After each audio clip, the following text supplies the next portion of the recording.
Welcome back to a Celtic State of Mind. It is half-time over in the Czech Republic, and it is Celtic who lead by 2-1. Kevin, what just saying before we came on, an enjoyable first half? It definitely was, and I think the atmosphere made it like that.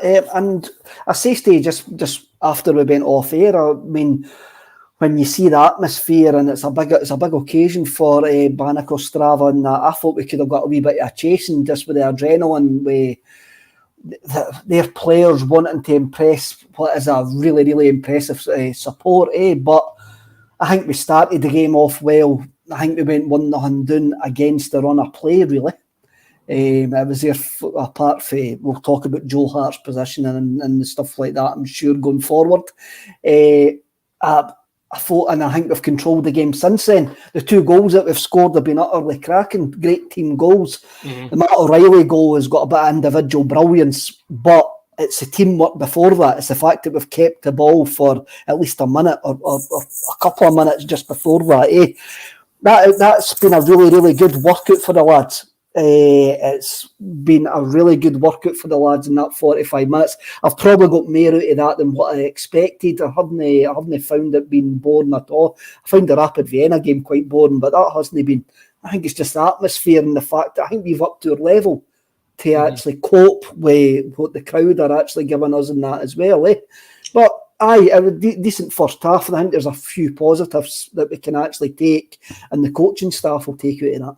Absolutely, and before we discuss the goals, let's see what the commenters are saying. Kevin Layden saying, Matt O'Reilly, wow, going to be a top player this year. I can see him being the main man in midfield, 15 to 20 goals a season. Porrick Cornwall comes in saying, great goal from O'Reilly. Seeing Joe Hart constantly outside his box is going to send me to an early grave. We'll touch on that in a second. Dermot Fox coming in to say O'Reilly has been class, and also Franny coming in to say, hi lads, it's been an enjoyable competitive game. Great finish that by O'Reilly. It was a great finish, and we'll touch on that first. But as Kev says, after a couple of minutes, Celtic find themselves 1-0 down, across from the right-hand side, headed home. We tapped in at the back post, and to be honest, we've been speaking about this just before the game. We're saying it was Juranovic's first start in pre-season, and it didn't look as if he'd woke up yet, did it? No, it doesn't. For any watching Atletico Madrid scouts, that first 10 minutes was the real Josip Juranovic. That's what he's like every week. He got caught completely ball watching, and he got caught just after it as well with the exact same, the guy coming in on the blind side.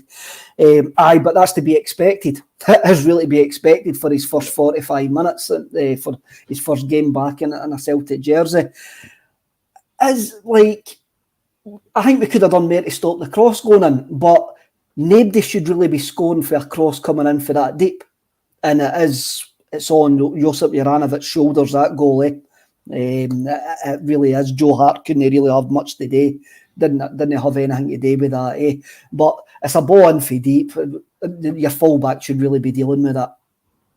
And the fact that he didn't, obviously, sent the Ostrava fans wild, and they are creating an incredible atmosphere over there. You can tell they're really enjoying this. We were saying just before the game, Kev, that they were looking up for this. They're talking about it all summer, about Celtic coming over.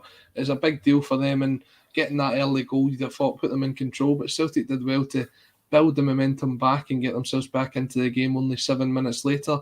Some fantastic one-touch football. Matt O'Reilly looks as if he's trying to play the ball through. It just stops itself from getting there. He wins it back, plays it into James Forrest, and Forrest puts it on a plate for Kyogo, and Kyogo's back doing what he does best.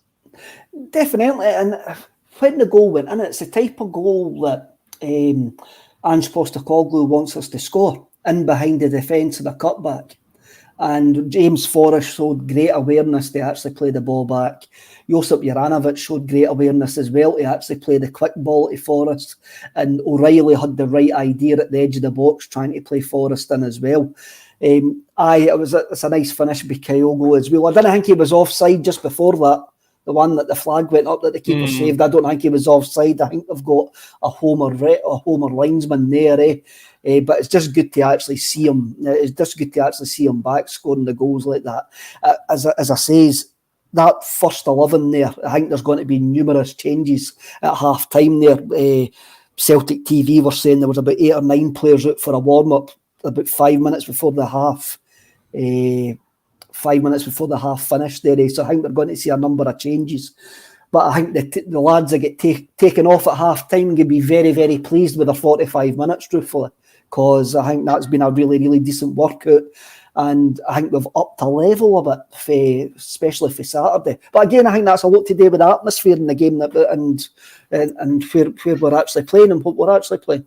Definitely. I think it's a good thing that you're playing in these competitive fixtures, and the fixtures are competitive, because every time you go into a friendly, as you said, you could have a game that's a bit like Vina Victoria, where you win 7-0 and it's casual, it's a stroll, and what do you learn from that? Whereas the last couple of games, we've seen teams coming out and having a go at us, we've been put under bits of pressure at times, and we've also played some fantastic football. And I think you'd rather have that in pre-season as the sort of easy games to an extent, although it did look as though Celtic's defence was still waking up quite early on. Jota takes the ball out wide, and as he's coming back inside, he kind of plays a slick pass to the back line, and it's intercepted by the Baník striker. And Joe Hart's a good 30 yards outside his goal, Kevin.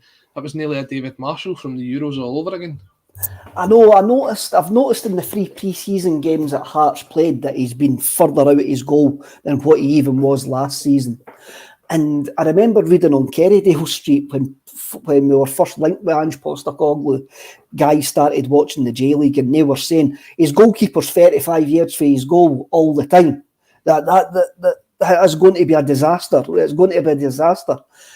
I'm already stealing myself for us losing a goal for the halfway line. I'm already stealing myself. That is going to happen one point during the season if Joe Hart is still going to be out, is going to be that far out his goals. I understand why they do it, because it does press the other team right back into their half. I think we've fully controlled the game. And Joe Hart, man, he seemed a bit calm as the ball went across his head. There wasn't much scrambling because he couldn't really do much anyway. I mean, it's gone, well, if it's in there, there's no point me running for it, eh? But he did turn round and give Jota an absolute roasting, eh? But that's what we're going to need to watch. It's all about keeping the ball better. I'm not going to blame Joe Hart if he does get lobbed, because obviously he's getting told to do that. Mm-hmm. No, that's obviously part of the tactics, as you're saying. There's no point sort of complaining about that. But another thing you can't complain about is that strike. As I just watch it again from Matt O'Reilly, a lovely ball through from David Turnbull, a couple of touches to get it out his feet, and a lovely left-footed finish, both round the last defender and the goalkeeper into the corner. This is what we are kind of hoping that we see a lot more of this season from Matt O'Reilly, and he showed glimpses of it in his sort of 6 months that he's been here so far, Kevin. The way that he's been playing pre-season, it looks as if he's right up for it as well. Definitely. I mean, a lot of the times last season, you could actually say about O'Reilly was playing on adrenaline. He came in, he didn't really have the pre-season with us, but now he's had 4 or 5 months playing under Postecoglou. He's had a pre-season under Postecoglou. He's new he is the direct replacement for Tom Rogic. He is, just because of what he can do. That was Rogic-esque, that goal. But what about his turn when he nutmegged the boy in that, with the wee back turn and that? He can do something different. I think David Turnbull's been fantastic as well. I think Turnbull's tracked back, shown that he's actually been box to box. He's got an assist for O'Reilly as well.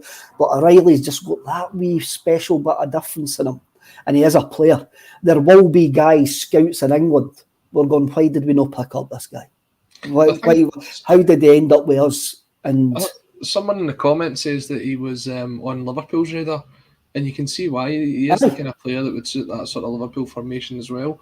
Whether he'd be good enough to make that move down there, maybe in a couple of years' time we'll find out. But as you say, so far so good. We spoke about before the game, could O'Reilly and Turnbull play together? They're answering that question very well today. I mean, Turnbull's sort of playing the more deeper of the two, but it seems to work to his advantage because he's finding O'Reilly with his passes and he's getting the ball wide as well. So the only thing is, for me, it sort of leaves Callum McGregor out of the play, because that's the sort of thing that McGregor would be doing before, and we've not seen the best of him in that first half. No, we haven't. There's been a lot of we're moving the ball quicker as well. One thing I actually noticed is we seem to be playing earlier balls forward, trying to actually break the line. There was one point during the first half, Greg Taylor made an absolutely fantastic run, and we managed to get the ball to Jota because he actually Taylor took out half the defence. And I think Callum as well is probably doing the more sitting role here than the ball carrying role, because we are getting it forward quite quick. But O'Reilly and Turnbull seem to be on the ball more than actually Callum McGregor. But we all know what Callum McGregor can do, so it's no great worry with me that he's maybe having a quietish game. Yeah, you've got to take into account as well the amount of games that Callum McGregor's played over the last sort of 2-3 seasons. I don't think the guy understands the word rest. He's been playing, he's played something like 30 games for Scotland in the last 3 years, over 150 games for us.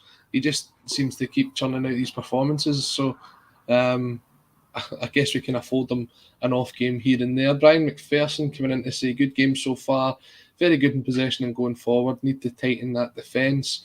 And that's backed up here by Kevin B. He's saying, need to bring in another 2 centre-backs. I just don't think Welsh and Julian are good enough. Now, Kev, we mentioned this before the game about this potentially being the starting centre-half lineup for the game against Aberdeen on July 31st. I think Cameron Carter-Vickers has done okay, but Welsh has looked a bit shaky in stages there as well. He has. He's up against a quick forward line who are playing on the counter-attack. He made a decent tackle just at the end of the first half there. He flattened the boy really, but a couple of times he's looked off the pace a wee bit. This team's maybe a wee bit of step up in level with what you face domestically. But this is a big chance for Welsh. Yeah, it is a really, really big chance for Welsh. Unless we sign another centre-half before the start of the season, and unless Carl Starfelt makes a miraculous recovery, you're probably starting the first game against Aberdeen with Welsh and Carter-Vickers as your 2 centre-halves. I don't think he's been seriously bad. No. I just think he's been maybe caught out a couple of times with the ball over the top. But what you've got to remember, Colin, is the way that we play, it's always going to look like some of the centre-halves are scrambling back because we're playing that high up the pitch. And a lot of the time it's going to look like that seat of the pants defending. It'll be interesting to see if we do make the changes in the second half, if someone like Boston Law or Chris Julian comes in, just to see how they would cope up against this forward line and how they would cope against this sort of pressure that we're certainly getting put under at times. Kieran coming in to say, hail boys, any ideas what the streamers were about? I think we mentioned before the game, this is Baník Ostrava's 100th anniversary, so as part of that I think they're just looking to make as much of a scene as possible. Certainly the display before kick-off was very impressive, and then they made some mess with the old bog roll, Kev.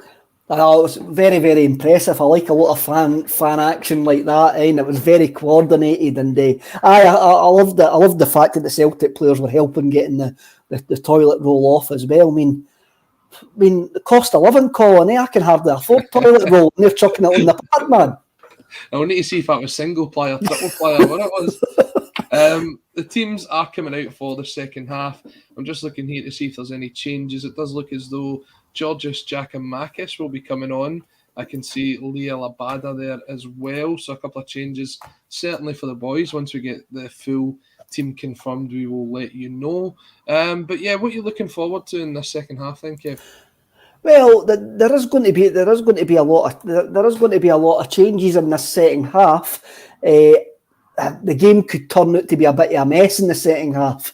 So I'm just quite pleased that we've had a decent 45 minutes, because when all these changes happen, surely Baník are going to make changes as well. And sometimes these games just get a bit scrappy in the second half.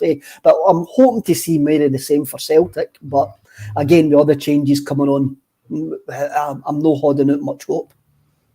No, and we're still looking as the team make their way back onto the park. Baník are making a few changes as well. I think maybe one of them was enforced, that injury caused to the striker by Stephen Welsh just before half time.